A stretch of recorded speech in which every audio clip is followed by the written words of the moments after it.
Merci de me retrouver sur Télécréole et sur Créole FM. Voici les informations essentielles à La Réunion et dans l'océan Indien.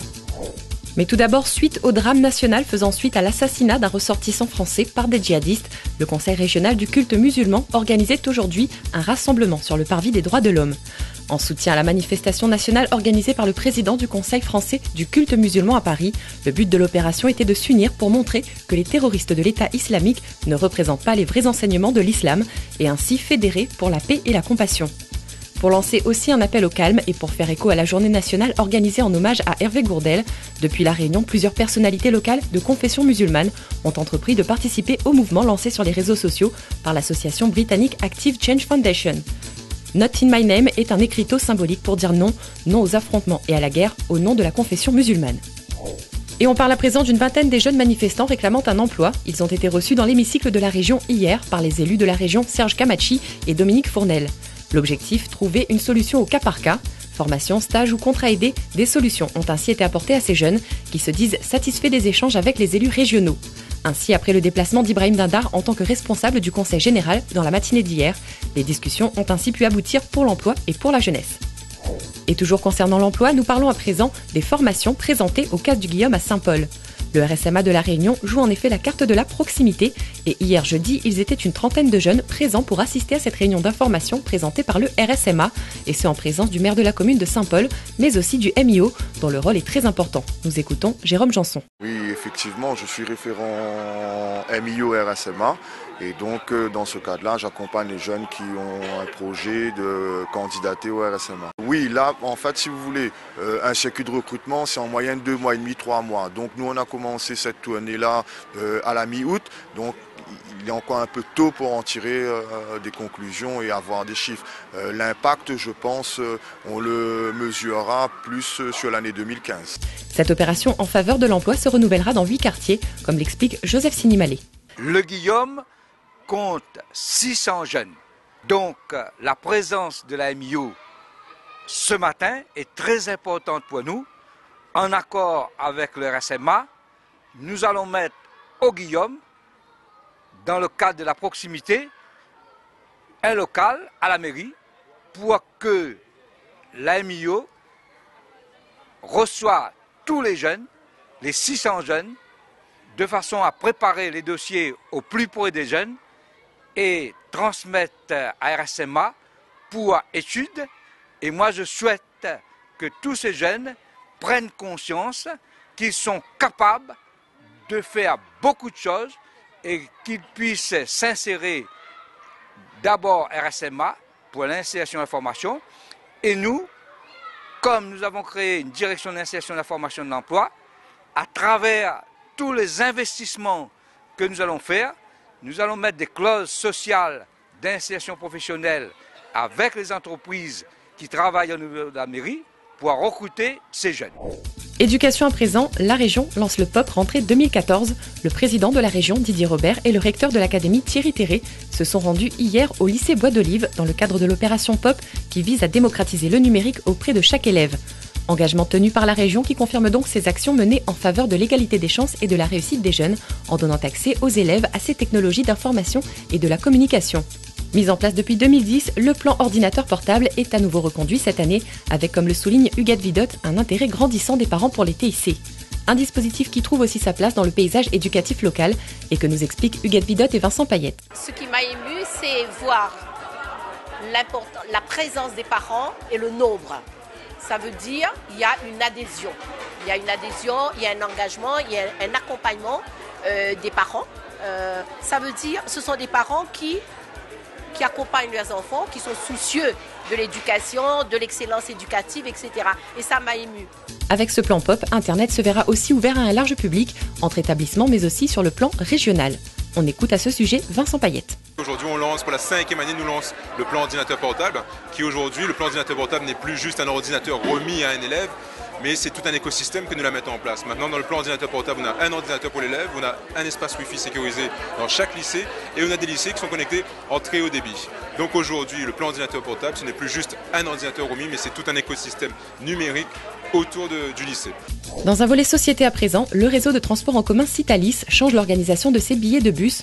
En effet, suite à la destruction du point de vente et d'information lors des échauffourées au chaudron, la société se voit contrainte de modifier son fonctionnement afin de ne pas pénaliser les usagers. Ainsi, dans un communiqué, la direction indique que les billets pourront être achetés dans les bus ou alors chez un des dépositaires du réseau. Le site internet de Citalis comporte la liste de ces dépositaires. Le même communiqué précise que les agences du Petit Marché et de l'espace bus de l'Hôtel de Ville doivent être privilégiées, ainsi que les points de Sainte-Marie et Sainte-Suzanne.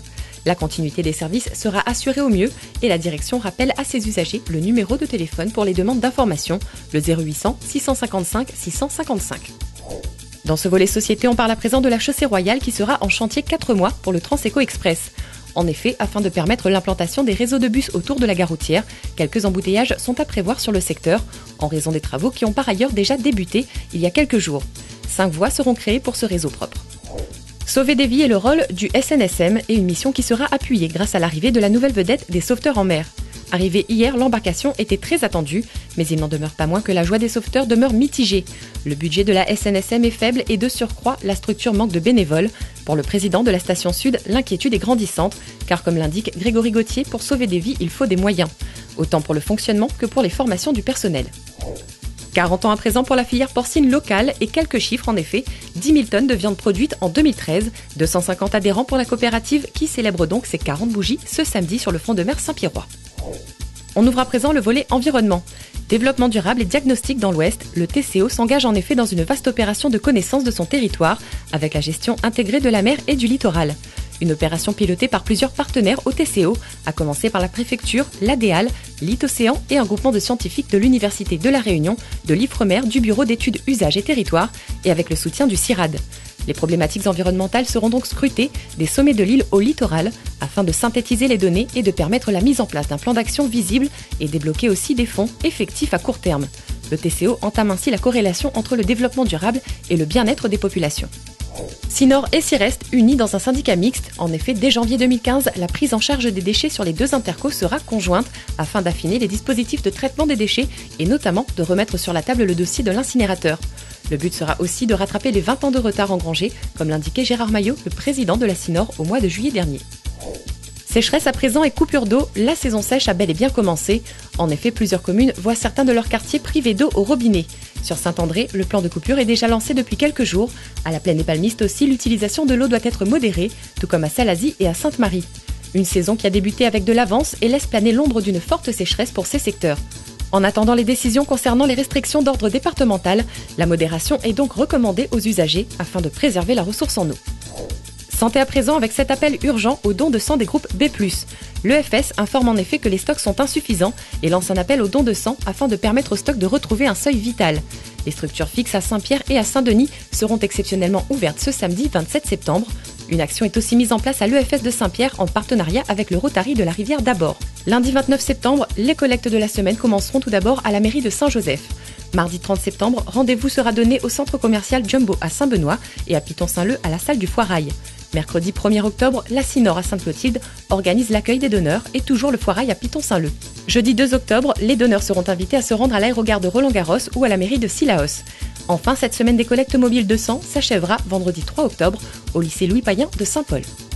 Culture à présent, il devait être là les 28 et 29 octobre prochains, mais finalement le groupe mythique FFF sera à La Réunion les 21 et 22 novembre prochains, toujours à la salle dionysienne du Palaxa et à la salle portoise le Cabardoc. Les billets seront bien sûr valides, mais peuvent être remboursés, et pour ceux qui n'étaient pas encore informés de la venue dans l'île de ce groupe au tube intergénérationnel, ne tardez plus à vous renseigner. La beauté créole est représentée jusqu'au défilé de haute couture pour la Fashion Week de Paris notamment. En effet, après avoir été repérée lors de l'élection Elite Model Look en 2011, Pauline Waro parcourt à présent le monde. New York et Milan n'ont en effet plus de secret pour ses 1,81 m. La jeune dionysienne vit son rêve et présente les créations des grands couturiers. Dans la zone océan Indien à présent, à Madagascar, le boom de la filière bambou est enclenché.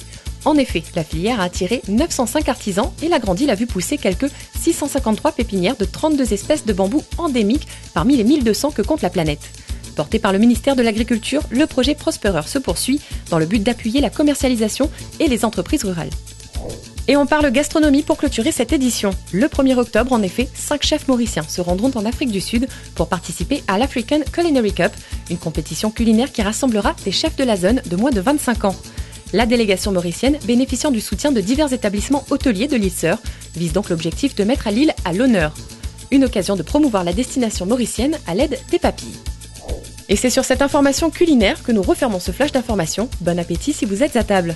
Merci à vous d'avoir été au rendez-vous sur Télécréole et sur Créole FM. N'hésitez pas à participer à l'information en nous envoyant vos images.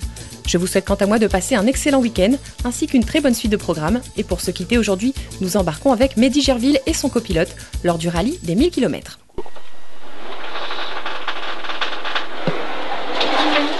Droite Milon se referme 60 au deuxième poteau. Pour gauche 60 face à Nanas. 20 mètres, triple danger. Droite 100 se referme 60 au deuxième double poteau béton. 25 mètres, triple danger, gauche 50 tard sur rail.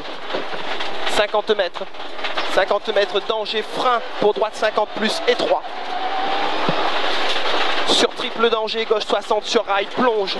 30 mètres, droite 80 soutenu, sur rail plonge pour triple danger, droite 70 sur gauche 60.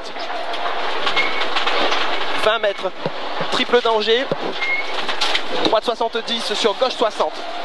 Pour triple danger, droite 50 plus plonge, en gauche Milon, 30 mètres. 30 mètres, triple danger gauche 100, Milon se referme 70. Pour triple danger, droite 60.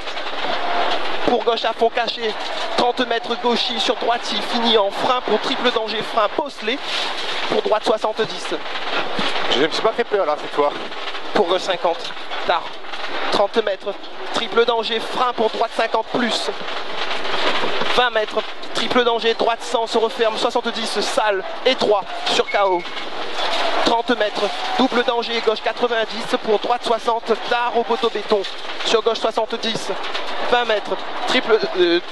C'est là ça? Ouais, c'est ça.